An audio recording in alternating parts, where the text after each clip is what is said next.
Hola, ¿cómo están? Soy Beatriz Costa y esto es Sobre la Tierra. Hola, ¿cómo están? Soy Felipe Brown y bienvenidos a este capítulo de Sobre la Tierra en la Reserva Biológica Willow Willow.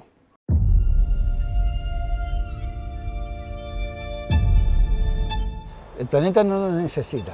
Nosotros somos una parte de un momento, de un ciclo del planeta. Antes no estábamos, después no vamos a estar y el planeta va a estar.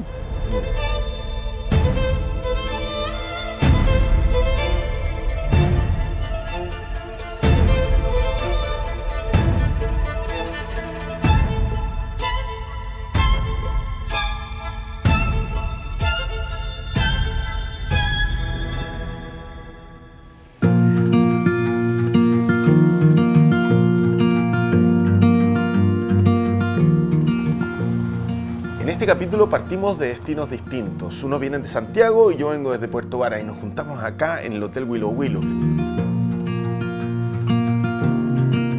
La verdad es que han sido días muy tormentosos, muy de la época de otoño, los que nos permite tener luces muy especiales. Una de las primeras cosas que me llamó la atención en el camino eran cómo las nubes se metían entre medio de estos bosques que estaban plagados de lengas, de mirres, raulís y de coihues. Es muy bonito cómo los bosques que vamos visitando siempre van cambiando y nos van ofreciendo colores distintos y también podemos ver la diferencia de cuando va entrando el otoño. Por ejemplo, ahora está lloviendo también. Eso es súper bonito de ir viendo cómo cambia el paisaje. En este capítulo estamos visitando la Reserva Biológica de Willow Willow y nuestro invitado es el gran Guy Wentworth. Un gran fotógrafo chileno emblemático desde la época de los 90 hasta ahora, especialmente sacando fotos de naturaleza y haciendo unos libros maravillosos que seguro ustedes los han visto en algún lugar.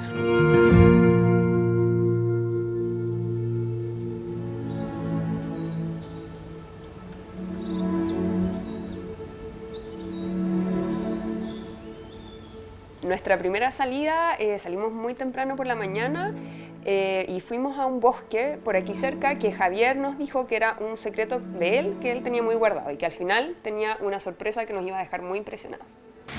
Yo desde que empecé como a sacar fotos, primero empecé a sacar fotos y después me metí en el video, empecé como a leer distinto la luz, empecé a ver esos rayos, los contraluces o la humedad, me empezó a llamar la atención y empecé a mirar con otros ojos. Yo encuentro que la comida es muy parecido también.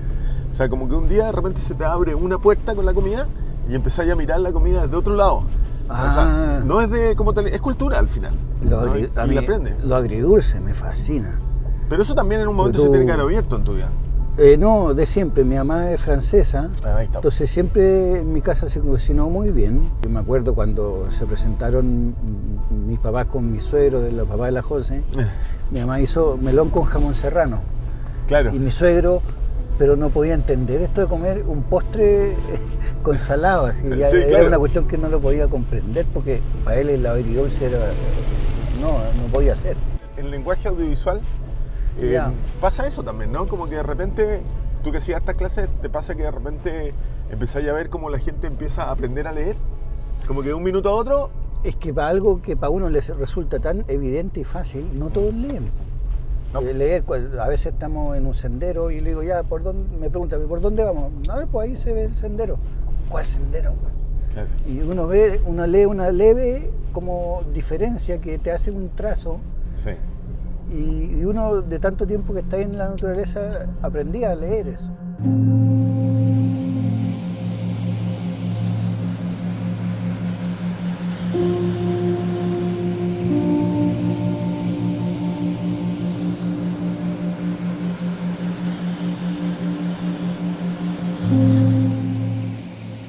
Bien bonito está, po. Mira, tiene 3, 4.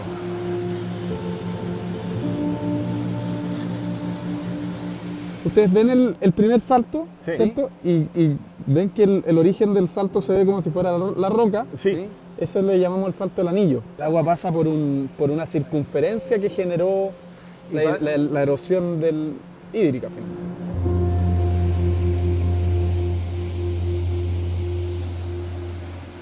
Nosotros una de las cosas que hablábamos harto acá, hablábamos de la muerte, ¿no? Y un poco me he ido reconciliando con la idea de lo importante que es que las cosas se pudran, ¿no? Como que uno sea parte de esto. ¿Tú cómo llevas eso con... ¿Tenías alguna sensación como con el bosque, como de una naturalidad con la muerte y la vida? Desde chico, antes de hablar de lo de la muerte, he sentido una conexión súper estrecha con el bosque como tal. Ya. Y todo lo que contiene el bosque también. Y eso me ha hecho que el bosque es el lugar donde yo conecto con mi espiritualidad. Porque Ya. yo creo que igual todos entendemos que hay algo un poquito más grande que el pensamiento de nosotros los humanos y de las acciones de los humanos. Y creo que eso, por lo menos yo, lo encuentro en el bosque. El bosque mismo te muestra gráficamente que la muerte es parte de un ciclo finalmente, porque tú ahí tienes ahí en las manos un coihue que cayó, que se está degradando, y eso se incorpora nuevamente al suelo para dar nicho y oportunidad a que otras especies surjan y emerjan de lo mismo. Muerte es vida. La muerte es vida, pero es fascinante, ¿no? A mí es una de las enseñanzas que me ha dejado el bosque, es esa, ¿no? Cómo las cosas vuelven a su ciclo. Y a mí me pareció... Hay muchas características de él que me gustan. Yo, los fotógrafos, en general, les tengo mucho respeto porque hay gente que tiene mucha paciencia, tiene mucha capacidad de relato con muy poco, y eso me llama la atención. También veo que está leyendo la luz todo el tiempo, lo siento muy sensible, pero también hay algo en su personalidad, es un poco más tímida. Él trata todo el tiempo de mantenerse un poco al margen, de estar oyendo lo que está pasando, no trata de figurar, trata que en sus fotografías ni en las conversaciones se note demasiado. Y eso me empezó a llamar mucho la atención durante estos días que estábamos con él. Entonces, ir revelándolo, ir descubriendo capas, fue realmente distinto y hizo una conversación muy especial.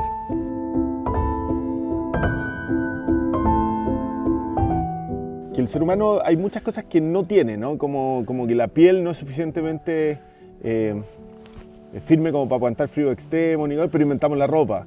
Como que no somos tan buenos cazadores, pero inventamos la agricultura. Como que el ser humano tiene esa capacidad de adaptarse, ¿no? Claro, veníamos hablando de las ciudades, Claro. que son ciudades tóxicas, violentas. Pero tú dijiste, ya, pero es que igual el habitante de la ciudad se adapta. Y eso que puede ser algo bueno, también es malo, porque tiene la capacidad de adaptarse a ambientes tóxicos. Yo hice esta película que se llama Mi Mejor Enemigo, que la hice hace tiempo, que habla de los soldados que Extraordinario, estuvieron, que es me muy encantó, buena, me encantó. con Alex Bowen, que estamos en la frontera de Argentina, ¿no? En el momento del conflicto con Argentina. Y nosotros entrevistamos a los soldados que estuvieron ahí, los soldados estaban con la inminente muerte todos los días, porque esa parte iban a pasar los argentinos y nos iban a matar a todos. Bueno, los primeros meses estaban muy angustiados, pero siguió el tiempo y empezaron a relajarse. Y empezaron a vivir con la idea de que, bueno, puede llegar hoy día, pero pasémoslo bien, comamos asado, entretengamos. Y ahí yo lo encontré súper loco, decir, como ahí tenéis capacidad de adaptación. O sea, incluso sabiendo que no tengo futuro, sobrevivo y digo, hay momentos de alegría, de risa. Yo sé que me voy a morir, por mientras vivo. La incertidumbre. La máxima incertidumbre es la muerte. Entonces, muchos relatos se construyen en base a administrar esa incertidumbre. Y ahí te ejercen autoridad, te manipulan para dejarte tranquilo con esa incertidumbre. Que te va a ir al cielo, o te va a ir acá, o al infierno, no sé. Porque al final le entrega respuesta a algo que esa persona no tenía respuesta antes. Y nunca lo vas a saber. Y nunca lo vas a saber. Y eso es lo hermoso. Sí. Siguiendo el día con Javier, él quería mostrarnos otro de sus secretos. De hecho, el día anterior él había estado, así que había marcado la ruta porque empezaba a llegar la nieve. Así que nos fuimos con él a tener una vista increíble del volcán Moshoshowenko.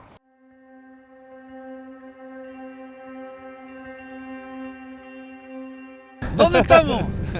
Aquí estamos parados sobre los faldeos de lo que es el complejo volcánico Mochochocuenco, aproximadamente a los 1350 metros sobre el nivel medio del mar. No, pero mira, en Lanín ¿Ya? hay un viento muy fuerte que está generando un lenticular en su cumbre. El viento sube, condensa, el viento fuerte y hacen su nube. Lo más probable es que este también, Claro, y nosotros no lo vamos a ver tan claramente por la cercanía. porque estamos adentro. Estamos adentro del lenticular. claro. ¿Dónde estamos? Sobre la Tierra. Sobre la Tierra, exacto. Muy bien, muy bien. Como la capacidad de asombro, porque los dos están acostumbrados a meterse en estos lugares increíbles. De hecho, yo estaba mirando la luz que le pegaba al volcán y como que le hacía aquí así como mira para allá y como que le pegó una miradita, me sigue para allá y como que dije, bueno, ¿cuántas habréis visto así? ¿No? ¿Te pasa eso que perdí un poco la capacidad de asombro? Siempre se aprecia estar presente, pero claro, a veces uno se pone más exigente con las luces de estar. Entonces, ya tenéis la capacidad de soltar y no estar haciendo fotos siempre. Claro. Me viene pilucho ahora. Sí. Así nomás. A mí, vengo para acá y digo, puta, qué rico. De hecho, veníamos subiendo en la camioneta, abrí la ventana y le dije a los chicos, uff, frío, qué rico, frío de montaña.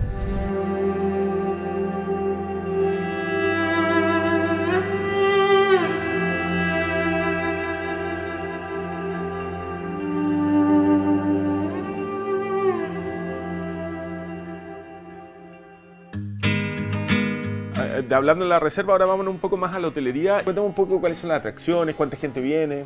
Mira, nosotros dentro de estos esfuerzos de desarrollar e impulsar un destino de naturaleza, nosotros ofertamos distintos tipos de servicios. Algunos tienen atributos asociados a las acomodaciones hoteleras. Básicamente nosotros, como reserva, tenemos una capacidad aproximada de 400 camas en distintos estándares de alojamiento, que son como por ejemplo el Selva Patagónica Lodge, que tiene estos 3 icónicos hoteles para nosotros, que es el Hotel Montaña Mágica, Noto Fabu y Reino Fungi, pero también a su vez tenemos cabañas, tenemos Nahuel Pi Lodge, también tenemos camping, tenemos el Canopy Village. Yo siempre sentí que Chile se quedaba un poquito atrás en el turismo en comparación con Perú o con México, yo soy mexicano, de como la diferencia y acá ahora veo que empieza a crecer mucho. Lo que señalas tú es totalmente cierto y resaltable, porque es un círculo virtuoso. Al final yo creo que uno es consecuencia de lo otro también. Tenemos el turismo como herramienta o distintas actividades económicas, principalmente el turismo sustentable, como herramienta para la conservación. Partimos el día desayunando muy tempranito porque venía una exploración que prometía mucho, que era encontrar los huemules. Y ahí fue donde nos instalamos un ratito, volamos el dron, miramos el paisaje que era muy abierto, que tenía, la verdad, una vegetación muy distinta a lo que uno está acostumbrado acá en esta región. Y apareció esta pajarera que era bastante única al frente de una laguna de invierno que en el verano se seca. Lugar ideal para hablar con Guy y profundizar algunos temas. Ya, yo te preguntaba por qué el diafragma en 11. Que en el fondo, como para cachar bien, mientras más cerrado, más a foco está todo.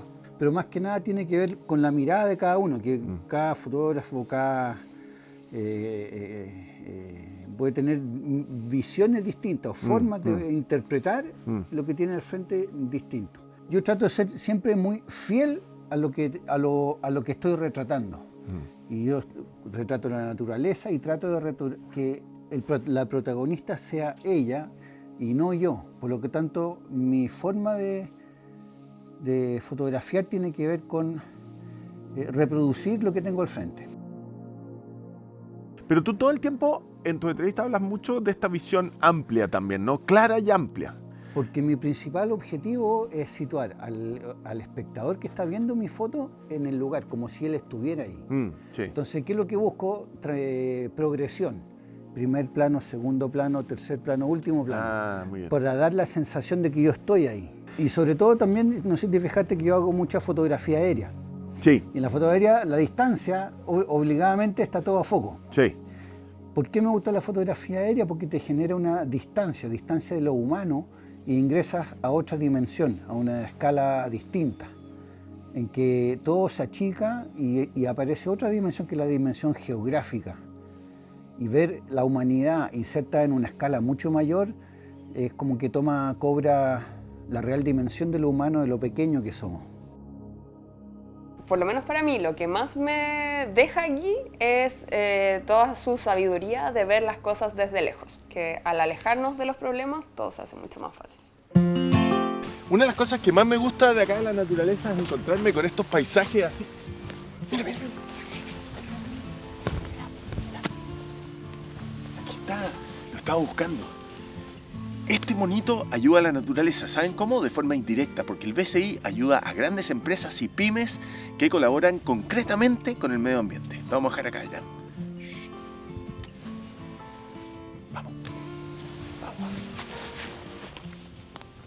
Ya a esa altura yo estaba conversando, pero tenía puesto en la cabeza la idea del huemul todo el tiempo. No los había visto libres, no había visto nunca el tamaño que tenían, el pelaje. Entonces empecé yo a esas alturas a pensar cuándo van a llegar los huemules, y después de una ruta chiquitita llegamos a ver a Francisca. Bueno, conocer a Francisca es muy importante porque ella, la verdad, respira este lugar. Para ella es muy importante, y este mismo tono bajito que ella usa es porque está muy acostumbrada a convivir con los animales, y para ella es muy importante que los animales se sientan tranquilos, que no haya mucha interferencia del ser humano, no más de la necesaria para conservarlos. Así que conocerla nos permitió interiorizarnos mucho más en lo que es la reserva. Mira, cada vez que salimos a las rutas, yo lo primero que hago es poner la actividad que voy a hacer en el Garmin, y les tengo que decir que por lo menos 2 o 3 veces nos ha salvado porque nos agarra la hora y no sabemos cómo volver. Así que aquí pongo senderismo, lo activo y ya estamos. Camina.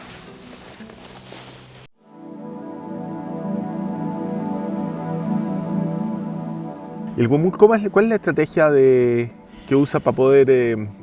El huemul se mimetiza. Bueno, se adapta a cómo caza el puma, que en este caso el puma caza por estímulos visuales. Entonces, el huemul, ¿qué hace? Se queda quieto en el bosque, súper atento, tiene muy buena audición, y es difícil realmente avistarlos en este tipo de bosque. Ahora estamos en la Pampa Pilmaiquén, pero verlos ya es un poco más complicado, hay que estar atentos. A veces son movimientos muy pequeños, una oreja. Entonces, claro, si el puma pasa por el costado y no lo logra ver, continúa el camino. ¿Y tan efectiva su estrategia de evasión? Una de las cosas que pasó en el Cerro Guido también es que nos decía la Pía que los pumas estaban empezando a acercarse más a la gente, y es lo peor que puede pasar, por lo mismo, ¿no? Claro. Porque es un peligro, o sea, realmente podría ser su depredador. O es, de hecho, lo que más mata a pumas son las personas. Y ya no le tienen tanto miedo, se acercan bastante. Y seguramente, como de lo que hablamos, como el éxito de una especie sobre otra, esto de no tener miedos, ¿no? Es una debilidad. Pasa a ser una debilidad en este caso. Sí. Y por eso es que se le conoce como esta especie muy noble, bueno, como ahí lo describía Gabriela Mistral, menos cóndor y más huemul. Eso. Es el ensayo que hizo para el Mercurio. Ah, qué bonito. Después de una caminata y unas conversas con ella, de a poco empezábamos a sentir que estábamos en territorio huemul, que iban a aparecer, y en un momento, de repente nos dicen, mira para allá, y aparecen.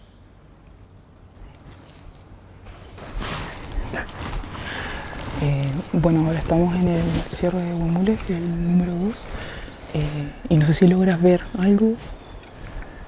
Lo veo. Es súper importante que ahora que nos vayamos a acercar vamos a tener que mantener una distancia, pero debemos estar en completo silencio.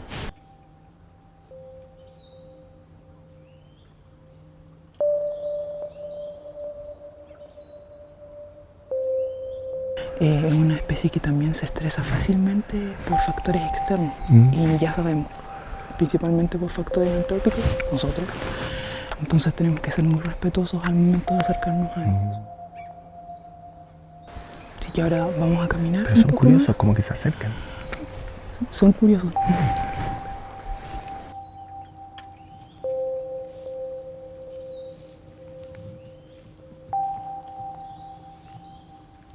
Y luego de este momento, Francisca en un momento dijo, ya es suficiente, tenemos que retirarnos. Así que volvimos a la cabaña de los guardaparques, y ahí tuvimos una conversación muy importante con ella, donde nos pudo explicar mucho mejor el trabajo que se está haciendo.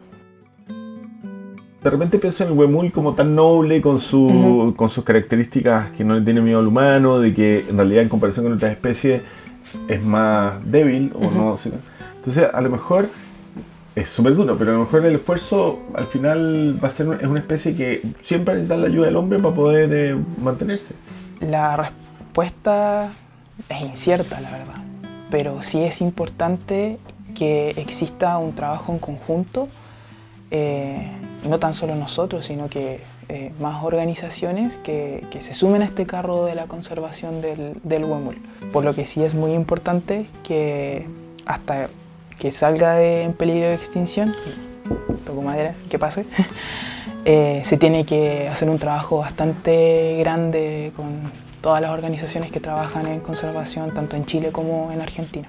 Por ejemplo, la educación ambiental es vital para estos proyectos, trabajar con niños, trabajar con la comunidad, comenzar a generar este sentido de pertenencia con la especie es muy importante. Si tú acercas la especie a la gente para que la conozca y comprenda lo delicada que es, pero también lo importante que es para el ecosistema, esas personas se convierten en guardianes de la naturaleza.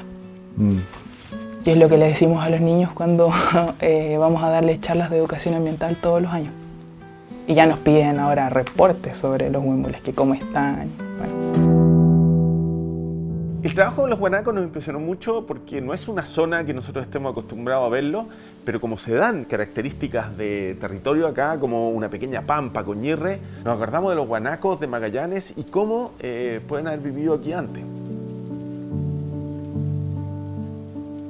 Y con esta vista de los guanacos fuimos terminando el día, pero queríamos guardar un momento para seguir conversando con Guy, pero en un lugar con un ambiente mucho más controlado y sin tanta lluvia. Y ahí es donde viene esta gran conversación con Guy, donde nos impresionó mucho con su libro. Él ha hecho muchos libros, pero a este le tiene mucho cariño, nos fue mostrando foto por foto y nos fue contando cómo fue la experiencia de cada uno de esos lugares. Como que quiero empezar un poco por la cosa más íntima de la fotografía y de tu vida. Y hay una cosa que a mí siempre me llama la atención que tiene que ver con la timidez. Ayer como que hablamos un poco, anteayer un poco, esto de esconderse y de pasar y empezar como a registrar sin que te vean. Muy tímido siempre desde el colegio, entonces tenía que buscar una forma de comunicarme. Y creo que sin querer y sin darme cuenta, la fotografía fue esa forma de comunicarme sin palabras y sin directo, sino que a través de mi visión. Yo siempre me he considerado más un artesano que un artista, porque yo pretendo ser solo un comunicador, un interlocutor entre la realidad de la naturaleza y el espectador. Una de las cosas que nos llamó mucho la atención es el arraigo que tiene con Chile Guy y cómo ha dedicado su carrera y sigue pensando que lo más importante es mostrar los paisajes chilenos. Yo tomé varias decisiones cuando decidí ser fotógrafo. Número uno, quería dedicar toda mi carrera a profundizar en Chile, local. No me interesaba ir afuera, siempre priorizaba viajes acá, porque me puse como un objetivo, un proyecto a largo plazo, hacer libros acerca del patrimonio natural y cultural de Chile. Guy vino con uno de sus libros aquí a la reserva para mostrarlo y que pudiésemos ver su trabajo impreso, y la verdad es que eso fue un momento muy especial porque poder ver ahí plasmado todas las historias que nos había contado durante el viaje nos pudo llevar un poco a cada uno de esos lugares y entender la forma de pensar de Guy al momento de tomar sus fotografías. ¿Dónde nace este proyecto? Fue un encargo de Empresas Copec que terminamos el año 2017-18 creo, acerca de todos los parques nacionales que había en ese momento en Chile. Estuve dedicado 2 años a producir eso. No es lo mismo un fotógrafo que saca lo que quiere contar en 2 semanas que el que tiene 9 meses para contar lo mismo, ¿no? Es como... Hay una habilidad en resumir el viaje, en ser organizado, leer la luz rápido. No solo eso, aquí esto es lo que te hablaba yo del contexto. ¿Cómo es el Parque Nacional Lauca? Esto, una visión general, los volcanes, la laguna, los bofedales, el desierto, las lavas, y después vamos a los detalles. Como presentar el big picture y después vamos a los detalles. ¿Cuántos libros hay hecho? Pucha, así por encargo, como unos 20. Y he participado con mi trabajo en muchos otros. Todo este trayecto de haber hecho muchos libros me ha incrementado grande mi banco de imágenes, y ese banco de imágenes está disponible para diferentes publicaciones. Es súper loco porque hemos hablado mucho de fotos, pero yo, a medida que voy conversando más contigo, me has hablado mucho de la vida con eso. Porque esta idea de esconderse, de mostrar todo desde arriba, del hombre chico, habla mucho de tu visión sobre el mundo también, ¿no? Es que, bueno, tomar distancia, sobre todo hago la analogía con la foto aérea, en que desaparece lo humano y ves como el contexto geográfico, como el gran plano, el big picture. Sí. Y en eso entra el contexto geográfico y la dimensión del tiempo. Y eso lo podemos aplicar a veces también en la vida. O sea, a veces uno está inserto en un problema, en una contingencia que tenéis que resolver y te angustiáis y quizás la autoestima baja o como que te enredáis y a veces tomáis distancia. Por lo menos me pasa a mí, lo que he hecho, los 35 años que he estado en esto, mi pareja, mi familia, dijo, no, tranquilo, solo agradecer.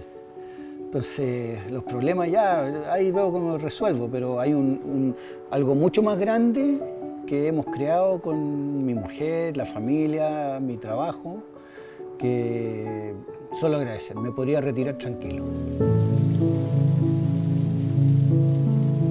Bueno, y así terminamos este capítulo. Fue un capítulo muy bonito. Espero que a ustedes les haya gustado tanto verlo como a nosotros hacerlo.